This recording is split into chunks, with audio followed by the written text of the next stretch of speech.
Welcome to steno dictation. Dictation 5 second बाद शुरू होगा।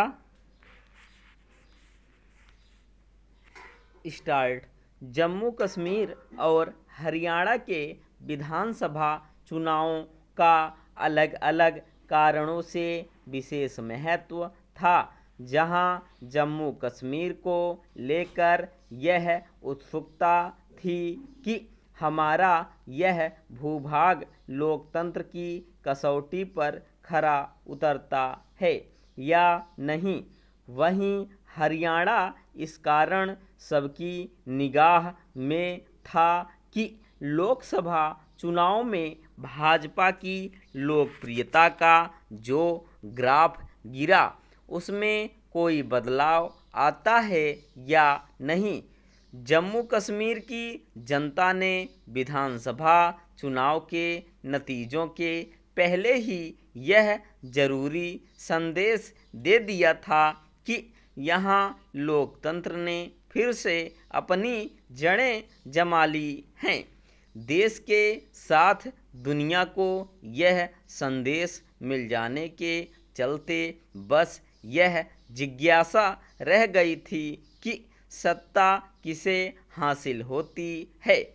चूँकि भाजपा यहाँ सभी सीटों पर चुनाव नहीं लड़ी और जम्मू संभाग की तुलना में कश्मीर घाटी में उसका प्रभाव नगण्य ही था, इसलिए इसके आसार न्यून ही थे कि वह सत्ता की प्रबल दावेदार बन जाएगी। इसके बाद भी यह उल्लेखनीय है कि जम्मू संभाग में विरोधियों पर भारी पड़ने के साथ ही उसने कश्मीर घाटी में अपने जनाधार की जमीन तैयार की। जम्मू कश्मीर में नेशनल कॉन्फ्रेंस का कांग्रेस के साथ सरकार बनाना तय है, लेकिन उसे विभाजनकारी एजेंडे को छोड़कर ऐसा माहौल बनाना होगा कि शांति एवं स्थिरता बढ़े, जम्मू को बराबर का महत्व मिले और कश्मीरी हिंदुओं की घर वापसी हो सके।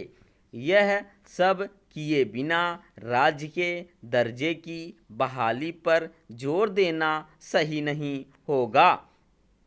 इसमें कोई संदेह नहीं कि हरियाणा के नतीजे अप्रत्याशित रहे। इस कारण और भी क्योंकि चुनाव के पहले यह माहौल बना दिया गया था कि कांग्रेस की आसानी से वापसी होने जा रही है। यदि ऐसा नहीं हो सका और भाजपा ने पिछली बार से अधिक सीटें लेकर रिकॉर्ड तीसरी बार सत्ता हासिल कर ली तो इसका कारण केवल यही नहीं कि उसने अपनी रणनीति बदली, बल्कि इसलिए भी कि कांग्रेस अकारण अति आत्मविश्वास का शिकार हो गई। लगता है उसने यह समझ लिया था कि वह लोकसभा चुनाव की तरह दुष्प्रचार के सहारे अपने पक्ष में माहौल बना लेगी। उसे समझना चाहिए था कि काठ की हांडी बार बार नहीं चढ़ती। कांग्रेस ने एक गलती यह भी की कि उसने भूपेंद्र सिंह हुड्डा को कुछ ज़्यादा ही अधिकार संपन्न कर दिया। हैरानी नहीं कि उनके कारण ही जाट बनाम गैर जाट का मुद्दा सतह पर आया और वह कांग्रेस पर भारी पड़ा। अब चुनाव नतीजों पर चकित होकर और चुनाव आयोग को कटघरे में खड़ा कर कांग्रेस यही साबित कर रही है कि वह अपनी गलतियों का दोष दूसरों पर मढ़ने में माहिर हो चुकी है।